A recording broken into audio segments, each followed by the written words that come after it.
नबी करीम अलैहिस्सलाम नमाज पढ़ा रहे थे, जोहर की नमाज थी, असर की नमाज थी। सही मुस्लिम में मौजूद है। हजरत अबू हुरैरा फरमाते हैं नमाज पढ़ाते पढ़ाते नबी पाक ने कदम आगे किया, नमाज पढ़ाते पढ़ाते कदम आगे किया और यूं हाथ उठाया फिर वापस कर लिया।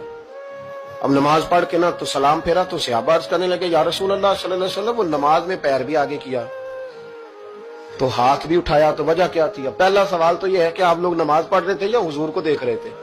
तो सहाबा तो पहले ही बताते हैं कि भाई हम तो पहली साफ में नमाज इसलिए पढ़ते थे कि नमाज भी होती रहती थी और चुपके चुपके महबूब की दीद भी होती रहती थी। हुजूर से पूछा या रसूल अल्लाह, वो नमाज पढ़ते पढ़ते कदम आगे बढ़ाया आपने तो फिर पीछे कर लिया, क्या था? और हाथ उठाया तो फिर आपने नीचे कर लिया। तो नबी करीम फरमाने लगे नमाज पढ़ाते पढ़ाते जब मैंने कहा ना समी अल्लाहु लिमन हमीदा, अचानक मेरी नजर उठी तो जन्नत में चली गई। नजर उठी तो जन्नत में, तेरे लिए 2-4 कदम अर्श बरी है।